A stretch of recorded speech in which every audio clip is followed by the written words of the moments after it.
మరి పెద్దలు హరీష్ అన్న మాట్లాడవలసిందిగా కోరుతున్నాను. జై తెలంగాణ, కేసీఆర్ నాయకత్వం, జోహార్ తెలంగాణ మన వీరులకు.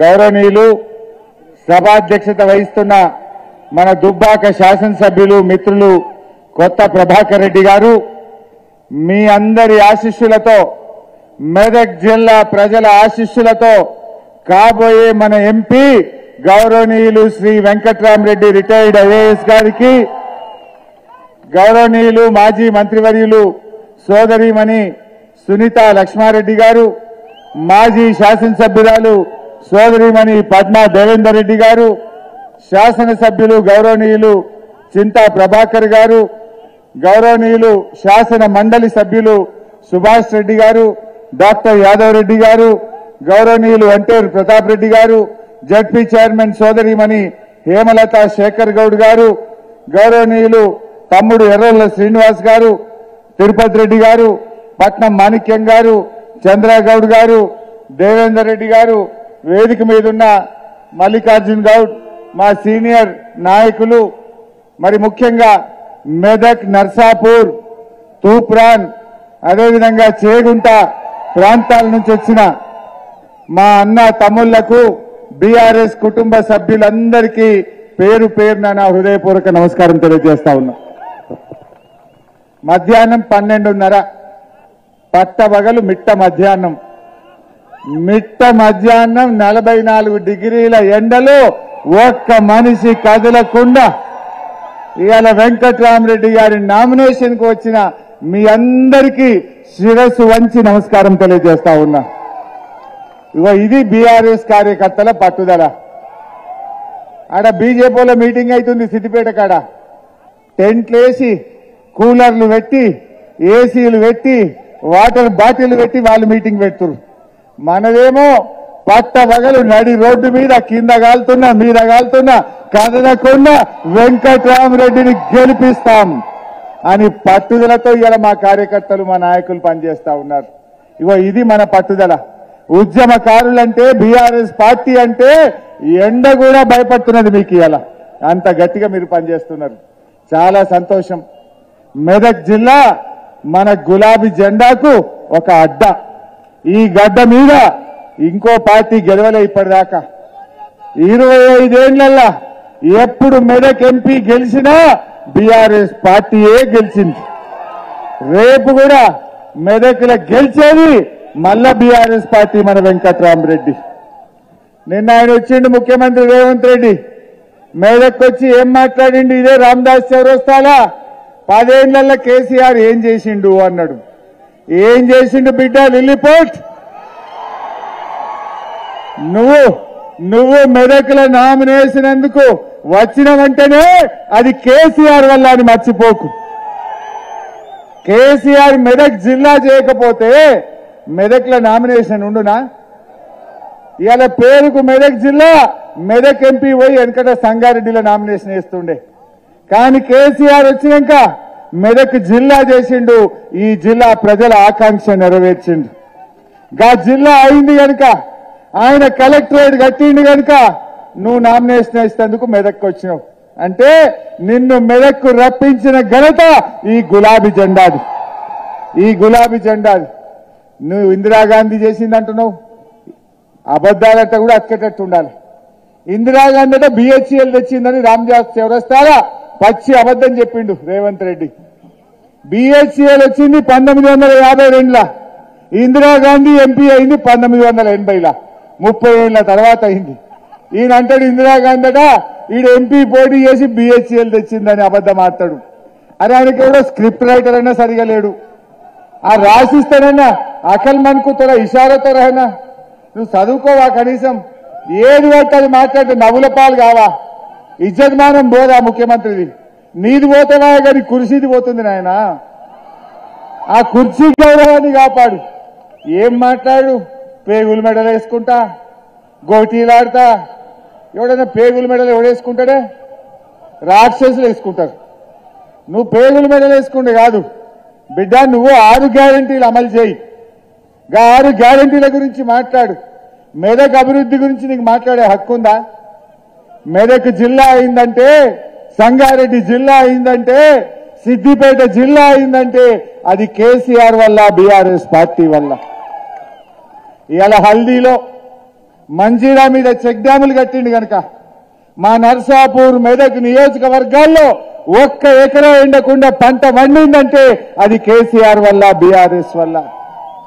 ఆ చెక్ డ్యాములు కట్టకపోతే, కాళేశ్వరం నీళ్లు రాకపోతే ఈ పంటలు, యాసంగి పంటలు మన చేతికి వచ్చునా? దయచేసి ఆలోచన చేయండి. ఇవాళ రేవంత్ రెడ్డి నువ్వు మాట్లాడుతున్నావు, 3 జిల్లాలకు 3 మెడికల్ కాలేజీలు ఇచ్చిండు కేసీఆర్. మెదక్కు, సంగారెడ్డికి, సిద్దిపేటకు 3 మెడికల్ కాలేజ్ తెచ్చిండు. 100 కోట్లు ఖర్చు పెట్టి మెదక్కు రైలు తెచ్చింది కేసీఆర్. నువ్వు వచ్చిన రోడ్డు ఆ కలెక్టరేట్ నుంచి రామదాస్ చౌరస్తా దాకా అందమైన 4 లైన్ల రహదారిని చేసింది కేసీఆర్. ఈ రామదాస్ చౌరస్తాను ఇంత సుందరంగా తీర్చిదిద్దింది మా కేసీఆర్. నువ్వు మాట్లాడతావు, నువ్వు ఏం చేసినావు? నువ్వు ఆ రోజు 100 రోజుల్లో 4 గ్యారంటీలు, 6 గ్యారంటీలు అమలు చేస్తా అన్నావు.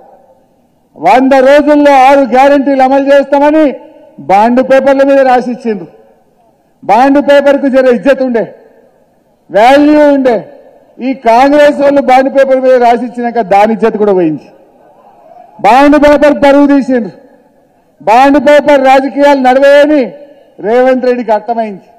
అందుకో కొత్త డ్రామా పెట్టిండిగా. బాండ్ పేపర్ అంటే నమ్మేటట్లేదని ఈడికి వస్తాడు ఏడుపాయల అమ్మవారి మీద ఒట్టు అంటాడు, ఆడిపోతాడు రాముల వారి మీద ఒట్టు అంటాడు, లాస్ట్కు దేవుణ్ణి కూడా రాజకీయాలకు వాడుతున్నాడు. రేవంత్ రెడ్డి, నువ్వు దేవుడి మీద ఒట్టు పెట్టుకున్నా, నీ మీద నువ్వు ఒట్టు పెట్టుకున్నా నిన్ను నమ్మరు తెలంగాణ ప్రజలని చెప్పి మనవి చేస్తా ఉన్నా. బట్టేబాజు మాటలు కాదా? 5 గ్యారంటీలు అమలైనాయి అంటాడు. నేను అడుగుతున్నా, వాళ్ళ 6 గ్యారంటీల్లో మొదటిది మహాలక్ష్మి, మహిళలకు 2500 అమలైందా? రెండవ హామీ రైతులకు 15,000 రైతు బంధు, వడ్లకు 500 బోనస్ అయిందా? రెండవది కాలే. మూడవ హామీ పేదలందరికీ డబుల్ బెడ్రూమ్ ఇండ్లు ఒక్కరికన్నా వచ్చిందా? మూడవది తుస్సే. నాలుగవ హామీ వృద్ధులకు, వితంతువులకు 4,000 రూపాయల పెన్షన్ అయిందా? 5వ హామీ విద్యార్థులకు 5 లక్షల రూపాయల భరోసా కార్డు వచ్చినాదే. మరి 5 కాకనే పాయ్, ఈయన 5 చేసిన అంటాడేమే. మరి ఎన్ని జూటా మాటలు, ఎన్ని అబద్ధాలు! దయచేసి ఆలోచించండి. ఇక షానున్నది, తులం బంగారం ఉన్నది, షానున్నది. కానీ ఇప్పుడు 1,00,000 పెళ్లిళ్ళు అయినాయి, తక్కువ. కాంగ్రెస్ గవర్నమెంట్ వచ్చినాక 1,00,000 పెళ్లిళ్ళు అయినాయి. 1,00,000 తులాల బంగారం కాంగ్రెస్ పార్టీ అక్కజనులకు బాకీ పడ్డది. మొన్న వీడికి వచ్చిండు, నా ఎత్తు గురించి మాట్లాడతాడు ముఖ్యమంత్రి. నా ఎత్తు గురించి ధ్యాస ఉన్నది కానీ రైతులు కళ్ళాళ్ళ వడ్లమ్ముడు పోతలేవు, దాని మీద ధ్యాస పెట్టు ముఖ్యమంత్రి. అరే నువ్వు ఏడవైనవా? అప్పుడేమో అపోజిషన్లు ఉంటే ఏడ సీమ సిట్టుకుమన్నా పోయినావు. ఇప్పుడు రాష్ట్రంలో 280 మంది రైతులు నువ్వు వచ్చినాక ఆత్మహత్య చేసుకున్నారు. ఎందుకు పరామర్శించావు? మా ఎస్సీ ఆడపిల్లలు హాస్టల్లో రేప్ కేసై ఎస్సీ ఆడపిల్లలు భువనగిరిలో ఆత్మహత్య చేసుకున్నారు. ఆడికి ఎందుకు రేవంత్ రెడ్డి నువ్వు? మా ఆటో కార్మికులు 38 మంది ఆత్మహత్య చేసుకున్నారు. వాళ్ళని ఎందుకు పరామర్శించావు రేవంత్ రెడ్డి నువ్వు? ఆయనకి టైం దొరకలేదు. ఢిల్లీకి, హైదరాబాద్కి ఇళ్ళే పోతుంది టైం. ప్రజల గురించి పట్టించుకునే ధ్యాస లేదు ఆయనకు. నేను దయచేసి మీతో కోరేది ఒక్కటే, చాలా మాట్లాడేది ఉంది కానీ ఈ ఎండల మిమ్మల్ని తిప్పల పెట్టా. మరో బీజేపీ మోపైండు, అది తాడిగా. ఇక బీజేపీ వాళ్ళది ఒక్క మాటలో చెప్తా, ఆ బీజేపీ అభ్యర్థి మాట నమ్ముడంటే ఏదో నీళ్లు లేని బాయిలు దుక్కినట్టే. రఘునందన్ రావు మాట నమ్ముడంటే నీళ్లు లేని బాయిలు దుక్కినట్టే అవుతుంది. ఎందుకంటే దుబ్బాకలు గట్లే మాట్లాడిండు, నన్ను గెలిపిరి 2 ఎడ్లు ఇస్తా, బండి ఇస్తా, నిరుద్యోగ భృతి ఇస్తా, రైలు తెస్తా, దవాఖాన పెడతా అన్నాడు. ఏం చేయలే, అంత ఉత్తదే మొండి చెయ్యి. ఇప్పుడు కూడా నయా నాటకాలు ఆడుతున్నాడు. అయినా బీజేపీ ఏమిచ్చిందే? ఓ దళితులకు మేలు చేసిందా? రైతులకు మేలు చేసిందా? బీసీలకు మేలు చేసిందా? ఎవరి గురించి ఆలోచించింది? ఇలా పెట్రోల్ డీజిల్ ధర పెంచింది, గ్యాస్ సిలిండర్ ధర పెంచింది, జీఎస్టీ పెట్టి ఉప్పు పప్పు నూనె ధరలు విపరీతంగా పెంచింది. ఇలా కందిపప్పు 170 రూపాయలు అయింది. పెట్రోల్ 100 రూపాయలు దాటింది. సిలిండర్ 900 రూపాయలు దాటింది. అటువంటి ధరలు పెంచిన బీజేపీకి ఎందుకు ఓటేయాలంటా ఉన్నా. బీజేపీ ఎంతసేపు మతాన్ని అడ్డం పెట్టుకొని రాజకీయం చేస్తుంది తప్ప పేదల గురించి ఆలోచించడం లేదు. దయచేసి మా కార్యకర్తలు గడప గడపకు రేపటి నుంచి పోదాం. మెదక్ జిల్లా ఇవాళ బీఆర్ఎస్ గెలుపు డెఫినెట్ గా 6 గ్యారంటీల అమలుకు మలుపైతది. మనం గెలిస్తేనే రేపు కాంగ్రెస్ వాళ్ళ మెడలు వంచి అసెంబ్లీలో 6 గ్యారంటీలు అమలు చేస్తాం. రేవంత్ రెడ్డికి మొన్న నేను ఛాలెంజ్ చేసిన. ఏమన్నాడు? నేను ఆగస్టు 15 తారీఖులోగా రుణమాఫీ చేస్తా అన్నాడు. రేపు మళ్ళా మెదక్ నుంచి రేవంత్ రెడ్డికి ఛాలెంజ్ చేస్తున్నా. రేపు పొద్దున 10 గంటలకు అసెంబ్లీ ముందు అమరవీరుల స్తూపం దగ్గరికి నేను వస్తా ఉన్నా. నా రాజీనామా లేఖతో నువ్వు వస్తావా? నువ్వు రాదమ్ముంటే నువ్వు ఆగస్టు 15లోగా రుణమాఫీ చేసేది నిజమైతే, ఆగస్టు 15లోగా బాండ్ పేపర్ మీద రాసిచ్చిన 6 గ్యారంటీలు అమలు చేసే వాస్తవ నిజమైతే రేపు గన్ పార్క్ దగ్గరికి మనమిద్దరం రాజీనామా లేఖలను మేధావుల చేతుల్లో పెడదాం. మేధావుల చేతుల్లో పెడదాం. ఆగస్టు 15లోగా నువ్వు 6 గ్యారంటీలను రుణమాఫీని అమలు చేస్తే నా రాజీనామా లేఖ తీసుకుపోయి స్పీకర్ గారికి ఇస్తారు.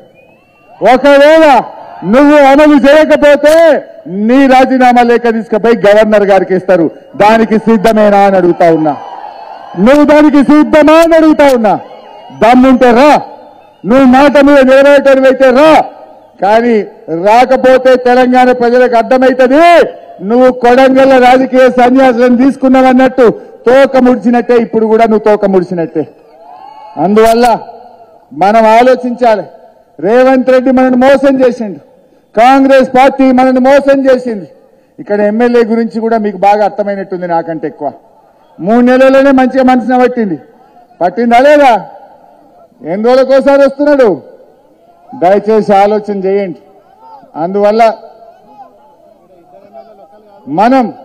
మనమందరం ప్రజలకు చెప్పాలి. రైతు రుణమాఫీ జరగాలన్నా, 6 గ్యారంటీలు అమలు కావాలన్నా, 4,000 పెన్షన్ అందాలన్నా, రైతులకు 15,000 రైతు బంధు రావాలన్నా, నిరుద్యోగ యువకులకు నిరుద్యోగ భృతి రావాలన్నా, పార్లమెంట్ ఎన్నికల్లో కాంగ్రెస్ పార్టీని ఓడిస్తేనే అవన్నీ కూడా మనకు వస్తాయి. కాంగ్రెస్ వాళ్ళకు అహంకారం నెత్తికెక్కింది. గాలిలోనే ఉన్నారు ఇక కొడుకులు. ఏం మాట్లాడుతుర్రు? గాలిలో మాట్లాడుతున్నారు కొడుకులు. వాళ్ళను భూమి మీదికి తేవాలంటే, కాంగ్రెస్ వాళ్ళని భూమి మీదికి తేవాలంటే వెంకట్రామరెడ్డి గారిని పార్లమెంటుకు పంపాలి. గట్లయితే వాళ్ళు భూమి మీదకి వస్తారు. అప్పుడు వాళ్ళకి సోయికి వస్తారు. దయచేసి ఆ విషయాలు ఆలోచించండి. ఇంకా చాలా విషయాలు ఉన్నాయి కానీ నేను మిమ్మల్ని దాదాపు 1 అవుతుంది. నామినేషన్ కూడా వేసేది ఉన్నది. ఇంకా మాట్లాడాలా? సరే, ఓకే, మాట్లాడు. 5 నిమిషాలు మీ టైం ఇచ్చిందంటే మాట్లాడు. అయితే ఓకే. జై తెలంగాణ. కేసీఆర్ ఏమో మెదక్ను జిల్లా చేసిండు, సంగారెడ్డిని జిల్లా చేసిండు, సిద్దిపేటను జిల్లా చేసిండు. రేవంత్ రెడ్డి ఏమంటుండే? జిల్లాలు ఎక్కువైనాయి, జిల్లాలు వీకేస్తా, దీన్ని ఎన్ని జిల్లాలు కమ్మి చేయాలో నిర్ణయించడానికి కమిషన్ వేస్తాడట. అంటే మెదక్ జిల్లా పోవాలనా? మెదక్ జిల్లా ఉండాలనా పోవాలనా? మరి ఆయన తీసేస్తా అంటుండు. కేసీఆర్ ఏమో 40 ఏళ్ల కళ, ఎన్ని పోరాటాలు, ఇదే రామదాస్ చౌరస్తాలో మెదక్ జిల్లా కావాలని ఎన్ని నిరాహార దీక్షలు, ఎన్ని ధర్నాలు, ఎన్నికల ముందు ఎంతమంది మాట ఇచ్చి తప్పిండ్రు. మాట ఇచ్చి నిలబెట్టిండు కేసీఆర్. మెదక్ను జిల్లా చేసిండు కేసీఆర్. ఎవరన్నా ఈ ఎన్నికల్లో కాంగ్రెస్ పార్టీకి ఓటేయడం అంటే మెదక్ జిల్లాను పోడగొట్టుకోవడమే. మన జిల్లాను వద్దనుకుంటే, వచ్చిన జిల్లా జారిపోవాలంటే మళ్ళా కాంగ్రెస్ వాళ్ళకు ఓటేయాలి. సిద్దిపేట జిల్లా పోతుంది, మెదక్ జిల్లా పోతుంది మళ్ళా. మరి ఆయన జిల్లాలు తీసేస్తా అంటుండు. ఈ విషయాన్ని ప్రజల దగ్గరికి తీసుకుపోవాలని చెప్పి నేను మీతో కోరుతా ఉన్నా. ఇవాళ అభ్యర్థులు ఒకరు వెంకట్రామరెడ్డి గారు, ఇంకొకరు బీజేపీ ఆయన రఘునందన్, మూడో ఆయన నీలం మధు అని పోటీ చేస్తున్నారు. ఒక ఆయన 6వ తరగతి చదువుకున్నాడు, ఒక ఆయనదేమో బ్లాక్ మెయిల్ తెలివి, మరి మనోడేమో మంచిగా ఐఏఎస్ ఆఫీసర్, అద్భుతంగా ప్రజలకు సేవ చేసే సత్తా ఉన్నాడు. వెంకట్రామరెడ్డి గారు ఆయన రోజుకు 16 గంటలు పనిచేస్తాడు. మనకు మాట ఇచ్చిండు, వారంకొక రోజు ప్రతి సోమవారం ఎంపీగా గెలిచినాక మెదక్లో ఉంటా, కార్యకర్తలకు ప్రజలకు అందుబాటులో ఉంటా అంటుండు. మరి ఆయనను మనం గెలిపించుకుంటే మనందరికి మేలైతుంది. ఇవాళ ట్రస్ట్ పెట్టి వారు ఇవాళ పేద విద్యార్థులను చదివిస్తా అంటుండు. పేదల పెళ్లిళ్లకు ₹1 ఫంక్షన్ హాల్ అందిస్తా అంటుండు. ఇలా ఎన్నో కార్యక్రమాలు చేసి అనుభవం ఉన్నది. పార్లమెంట్లో ఇంగ్లీష్లో హిందీలో అద్భుతంగా మాట్లాడగలుగుతాడు, నిధులు సాధించగలుగుతాడు. మెదక్ను అభివృద్ధి చేయగలిగే సత్తా ఉన్నటువంటి ఒక విద్యావంతుడు రిటైర్డ్ ఐఏఎస్ అధికారి అయిన వెంకట్రామరెడ్డి గెలుపులోనే మెదక్ అభివృద్ధి ఉందనేటువంటి విషయాన్ని నేను మీ అందరికి మనవి చేస్తా ఉన్నా. మనకు మంచి అభ్యర్థి దొరికింది. ఇవాళ అందరూ కూడా పార్టీలకు అతీతంగా ఆలోచించాలి. మెదక్ ప్రజలు పార్టీలకు అతీతంగా విద్యావంతుడు, ప్రజా సంబంధాలు కలిగినటువంటి వెంకట్రామరెడ్డి గారిని మనం గెలిపించుకోవాలని నేను అందరినీ మేధావులు, ఉద్యోగులు, ఉపాధ్యాయులు, మరి రచయితలు, కవులు, కళాకారులు, రైతులు, మహిళలు, కార్మికులు అందరినీ కూడా నేను విజ్ఞప్తి చేస్తా ఉన్నా. మిత్రులారా, బీఆర్ఎస్ కార్యకర్తలు ఎవరికి ఏ ఆపద వచ్చినా మీకు హరీష్ అన్న ఉంటాడు, మేమందరం కూడా మీకు అండగా ఉంటాం. ఎవడు కాంగ్రెస్ వాడు భయపెట్టినా, ఎవడు ఏం చేసినా మీరు భయపడాల్సినటువంటి అవసరం లేదు. ఇవాళ విషయం ఏంటంటే ప్రజలు మీకోసం ఎదురు చూస్తున్నారు. ప్రజలు మీకోసం ఎదురు చూస్తా ఉన్నారు. ఈ కాంగ్రెస్ ని ఎప్పుడు ఓడగొట్టాలనా, ఎప్పుడు బీఆర్ఎస్ వాళ్ళని గెలిపియాలనా అని ప్రజలు మన కోసం ఎదురు చూస్తున్నారు. మనం ప్రజల దగ్గరికి పోవాలి. మీరు కార్యకర్తలు ప్రజల దగ్గరికి వెళ్లి ఈ కాంగ్రెస్ మోసాలను చెప్పండి. మన కేసీఆర్